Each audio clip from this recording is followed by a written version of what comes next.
Okay, so it is now the 20-something of December. 20, I don't even know anymore. I'm just like, all the days have melted into one. Anyway, I made this top.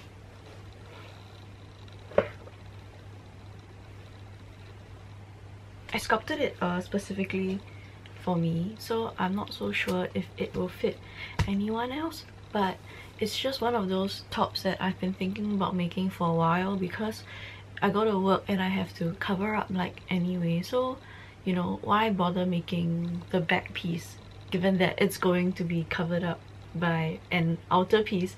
So I was like, I just make the front, I'll add some straps, and then the back is just going to be nothing.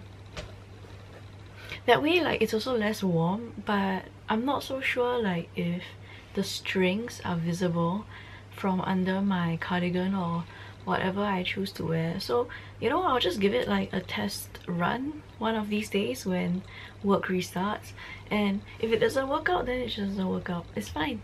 But I've always wanted to be able to make my own work clothes. I feel like the older I get, the less interested I am in buying clothes. I would like to make them. I mean, I do know how to use my sewing machine and everything, evidently, but there's something very satisfying about crocheting instead. I've never really made something functional for myself. I made it for other people. So this was like an interesting experiment, and I'm surprised that it turned out pretty well. I even added like, can you see? I added like scallop edging because I really like scallop edging.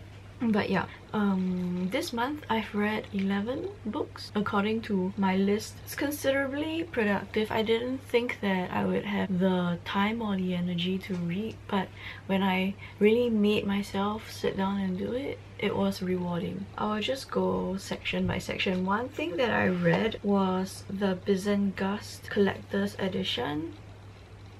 It looks like this, and I got it off Book Depository when I found out that it was available, because this is actually like 7 volumes, like, you know, the manga volumes. I used to read them in Kinokuniya itself when my parents left me there for free babysitting, and I was really enamored with it. It was in the 2000s, around there. I was so in love with the art style. When I had, like, you know, my own money, I was thinking of buying them, or they stopped bringing the books in. So I kind of had no choice but to like wait. I left my contact number and everything so they could contact me if it came back to the shelves, but they said that it's unlikely that they would bring it back. So unfortunately for me, that was the end, until one day I remembered the title and I went to look for it. Then I saw that it was being sold on Amazon, like, you know, the original volumes. It was extremely expensive, and that's not even like first hand. It's like second-hand, not so new editions. And if I were to buy all 7 of it, it would cost like maybe 200 plus for the collection. And I was like, it's okay, I will just get the collector's edition.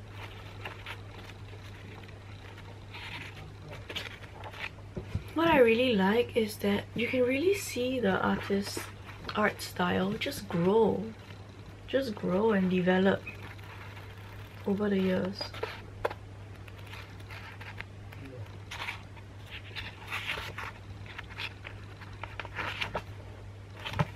Yeah. So the story is about a girl called Dina who lost her parents in a car crash many years ago when she was little, and then she went to live with her aunt in this very creepy and very underpopulated town called Bizenghast. It's a town, it's like a normal town. There's a mall, there's a school, there's a church, whatever. But then she has some kind of psychosis and she can see ghosts.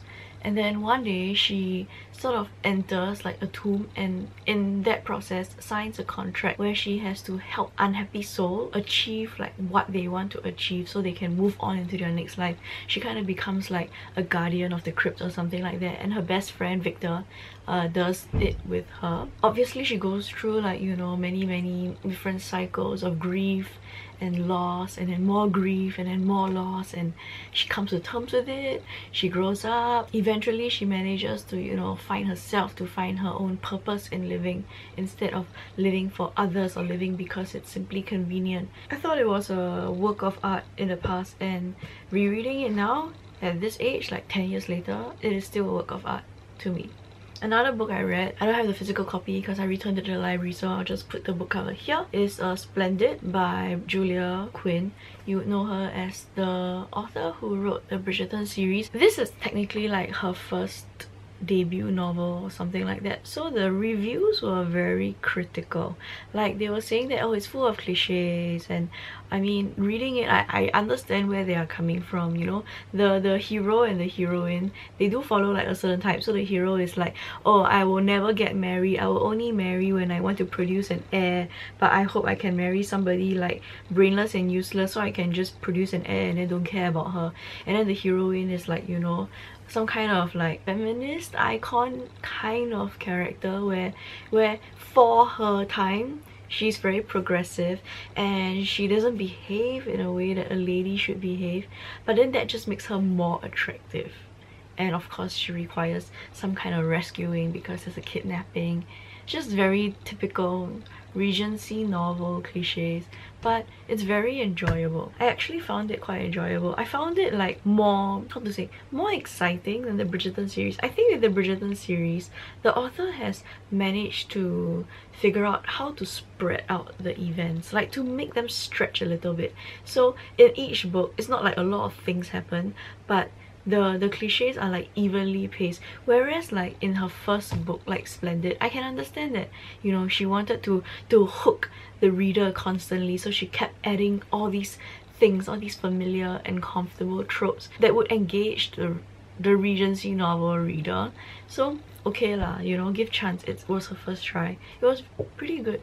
It was pretty good. I gave it like a 3 star. I thought it was quite enjoyable. Another book that I read, which is possibly like, you know, the top 10 best reads of 2021 list of mine, it's this, In the Dream House by Carmen Machado. I read another book of hers previously, which was Her Body and Other Parties. So that was fiction, but this is like a fictionalized memoir. It's not even fiction because she's talking about her real life experience of experiencing like domestic abuse, and she brings up very important questions about why is it that we expect queer relationships to follow a particular standard of like, oh, you know, we are representing the community, we cannot show that, you know, there's ugliness in our relationship, we cannot show that there's abuse in our relationship, etc, etc. And she kind of makes an argument for it that this kind of thinking is actually like low-key homophobic, because you are kind of denying the humanity in queer relationships. So why do we hold women to these like impossible absolute standards when we don't hold straight people to them? And then what that does is that it makes it unbelievable, and it makes it sort of difficult for the women in these relationships to get help, because then there is this pressure on them to not shame their community. The author, she talks about how, like, you know, these kinds of beliefs are actually silencing the very communities that we want to give voice and we want to give representation to. I try not to spoil, like, you know, one of my favorite reads for people, but I felt that this really was one of the best, and it was painful to read. I think like anybody who has been in a relationship that didn't maybe end so well would definitely understand some of the aspects. Definitely every relationship is different, right? But if you've ever been in like a bad relationship that scarred you, that maybe traumatized you, some things are universal even while they are extremely personal, and I think this is one of them. She talks about how the only trauma that we recognize and the only trauma that has any kind of legal repercussions usually is physical trauma. Most forms of domestic abuse are legal. I didn't realize it until she said it, but it's true. Like, literally, there is no case for emotional abuse, for mental abuse, for making your partner so afraid and so sick that it manifests in physical forms, right? Being in an abusive relationship, even if it's not physical, can have effects on the physical form. I think like if you do yoga or pilates or whatever, you know this, because we are always told that the body holds trauma. Even if you think you are fine, if you are not fine, it manifests in pains, in nausea, in stomach aches, in headaches, in all sorts of different forms. And all that, for some reason, it's okay. Just because, like, you know, your partner didn't leave a visible bruise on your face or something like that. I feel like there are a lot of expectations to not read things that trigger us, or like to not read things that might be disturbing to us, but I feel like that is not my approach to literature. Like, I feel that for me, even if it was something potentially triggering, I will still read it, precisely because it is potentially triggering. I think I would rather face up to it and confront it, and confront the kind of feelings that it brings up in me, rather than go on this futile attempt to just push away everything that might remind me of something that I don't like. That's just my approach to it, which is why I don't really do, like, you know, trigger warnings or what. I'm pretty upfront about what is inside a particular book, and if you are seeking only to read to comfort yourself, there is a whole genre for it, right? There are whole genres for escapism, for fantasy. You shouldn't pick up a memoir and be like, oh, this is triggering for me, why didn't you give me a warning? Not shading anybody here, by the way. The next book that I borrowed from the library but I returned already is Earthlings by Sayaka Murata. So I think like everyone knows her. Her other book, like, better, is Convenience Store Woman. I talked about it in another video previously. But this book, I feel, is slightly more enjoyable than Convenience Store Woman because it's just so wacky. Like, I'm just thinking about how to tell you about it without spoiling it. So it's about this girl who has always believed that she didn't fit into society, and she has like a cousin who also doesn't really believe that he fits into society. So they've always like believed that they came from like a different planet, a different universe, or whatever, and they were just somehow put here on earth to learn how to be like a human being, to care about, you know, what society wants from them, to get married, to appear as if you are like a nuclear family unit, to get a job, etc. And it's just something that some of the characters in the book, they do not personally subscribe to, or it doesn't come naturally to them. So obviously this book is already about, you know, who are these people who kind of have an outsider status, and what damage is being done to them when we try to force fit them into a kind of pigeonhole, to say that you must be a productive member of society, you must be a reproductive member of society to have value, you need to study hard, you need to get into university, you need to make money, you need to get married, you need to have children, etc, etc. All these things that the human societies generally normalize and we don't really articulate, they are kind of put under an alien's like microscope in this novel, because we are seeing all of these structures through the eyes of somebody who does not acknowledge herself as a human being, simply because she doesn't feel that these beliefs and these value systems are natural to her. She has always felt they were something she had to perform. So I'm not gonna spoil it for you, but towards the end it just goes off the bender. Like, I could not have anticipated what I was reading on that page.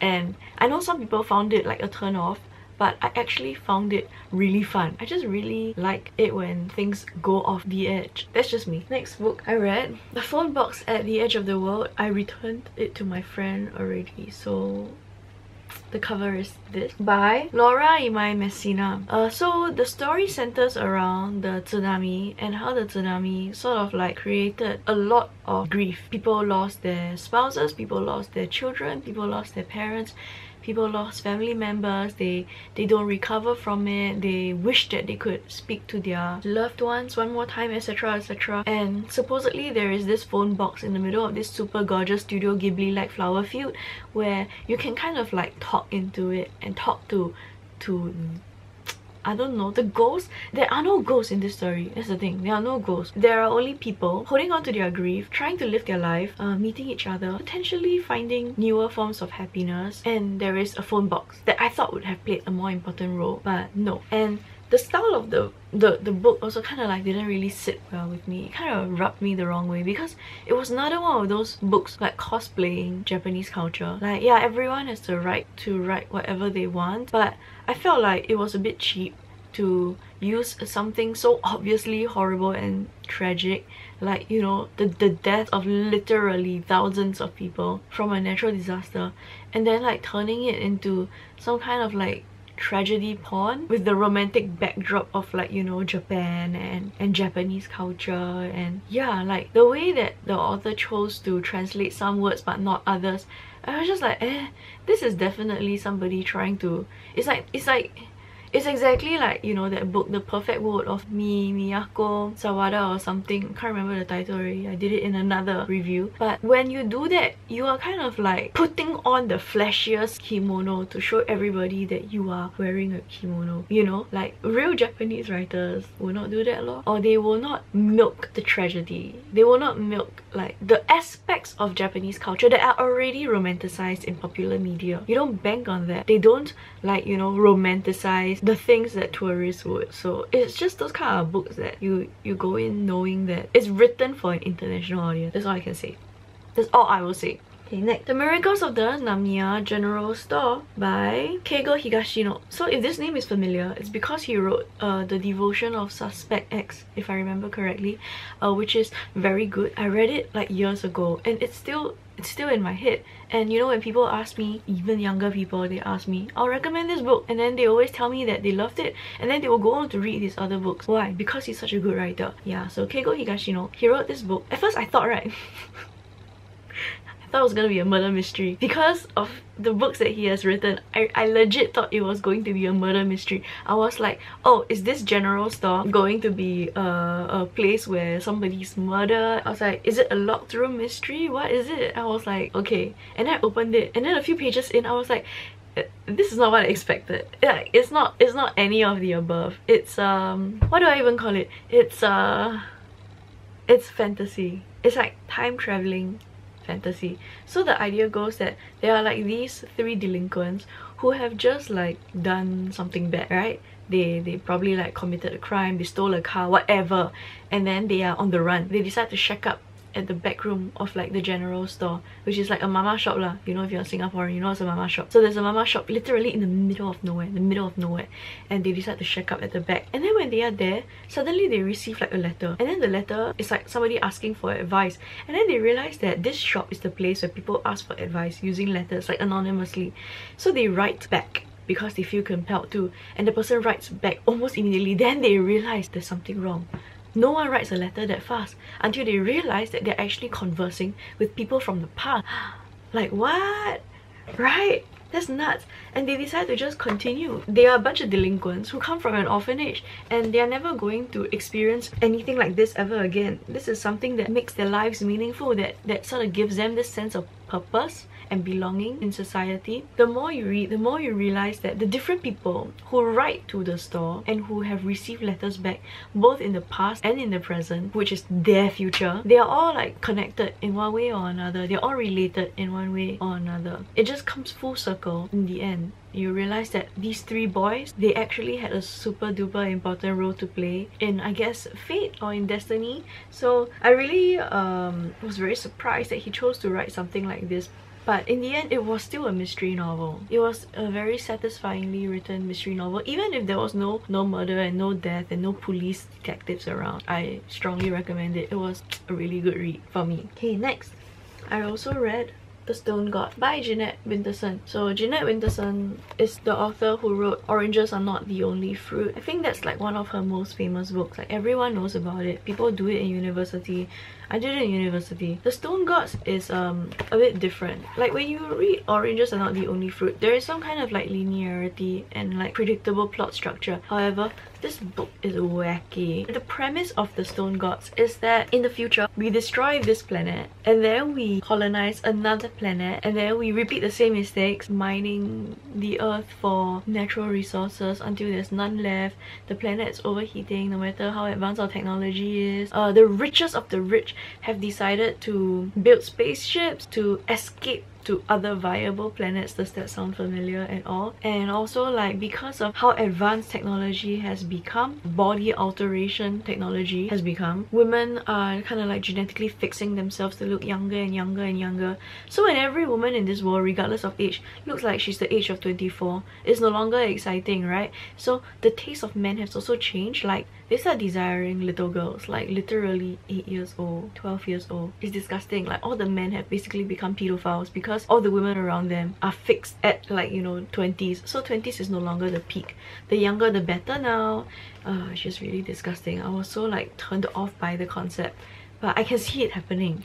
That's the scary thing, right? I can see it happening. They send out like a troop of people to another planet, a viable planet, which has monsters lah, which I guess is kind of like the dinosaurs. The people inside is like a pirate, a bimbo celebrity type, a robot called Spike who is a AI, but the thing is she's a robot who has already achieved sentience and has feelings and everything, and she falls in love with a human woman who is like what, in her late 30s, and she's a scientist. She has always believed in like the natural way of life. Like she has a farm, she has real animals, she has a real pet dog, etc, etc, and she also falls back in love with this robot. And when they go to the new world, they slung an asteroid to hit the planet so that the dinosaurs would all die. Does that sound familiar? It does, right?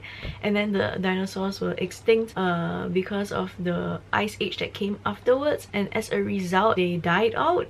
And then after that, human beings kind of repopulated this earth, but then they repeat the same mistakes. The story about it is about how, like, you know, the human race will just keep repeating the same mistake over and over and over again. At the heart of it, it's a love story. It's a love story between the human being Billy and the robo sapien Spike, and how like throughout these different iterations of life, like they are reincarnated over and over and over again, and they always end up finding each other, almost as if it's fate, almost as if like this is their karma. I wouldn't say that the ending is very satisfying, but I would say that it is a very interesting read. I would definitely recommend it if you're used to reading books that don't have a linear plot. Like if you're the kind that you need regularity, you need comforting morals, this is not for you. This is not for you.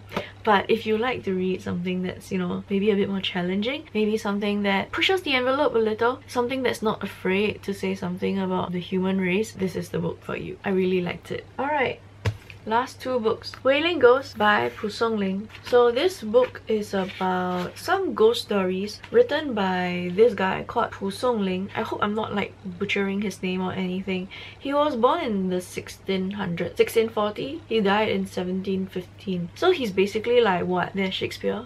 No, I'm kidding. So it's considered like classical Chinese literature. So the stories are really very short. They're just, you imagine this is the page, right?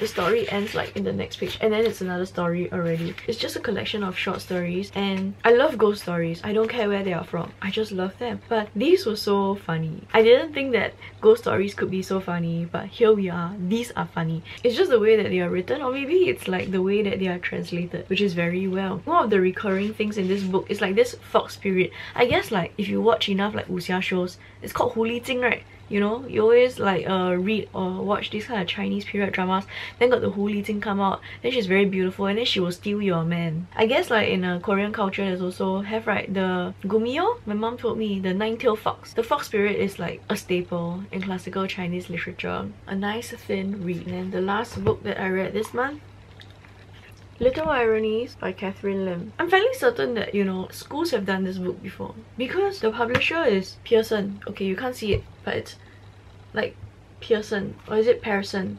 Either way lah. And then the very front says Writing in Asia series. Catherine Lim is like kind of a famous Singaporean writer. She writes like classic singlit, or at least that's what I thought, until I started reading her short stories. Then I realized that maybe the reason why we don't study her in class anymore is because the education system has just gotten more and more politically correct over the years. Like, I don't know about you, but in my time, we used to read short stories about like wives murdering their husbands and mothers kind of like murdering their sons because they are jealous of the daughter-in-law. Like, I really don't think it's just my teacher. Like, we were just more exposed to different kinds of like Singapore literature. But now, like, if you want to teach Singapore literature, you have to ensure that it's like 100% politically correct and there is like no sex whatever. But like if you go and read the old singlit, right, the old short stories, they talk about like teenage sex, they talk about like masturbation, vandalism, etc, etc, which then made singlit more like, you know, lifelike, it more like relatable. Like you can kind of recognize the characters because you've seen them in your own life. But the singlit that we are allowed to kind of like cover in school these days are like, yeah, I don't know lah. boring. Like, okay, yeah, you can talk about some things. You can talk about racism. You can talk a little bit about classism if you're not afraid. You can talk a little bit about religious intolerance. But like, aside from that, kind of need to sanitize it. And I don't get it. This is why people don't want to read singlit. Like, this is why people would rather go and read, you know, foreign fantasy series, because you don't even allow them some modicum of realism. If you want everything to be suitable only for National Day Parade, then can you really blame them for not wanting to read it? They've seen enough of it, right? In their social studies lessons.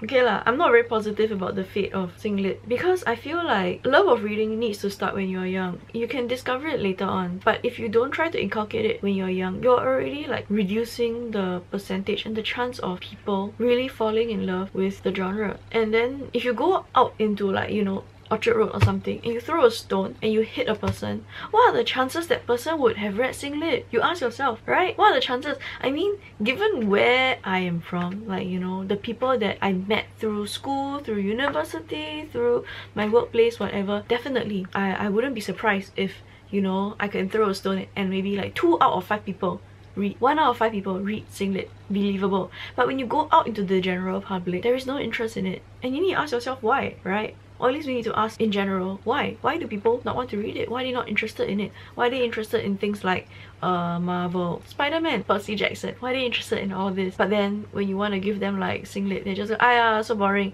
Aya, it's propaganda." Because it's boring and propaganda. Like, come on, you gotta show them the works that are not boring and not propaganda, right? If not, they're always going to assume that singlit is just boring propaganda. What am I saying?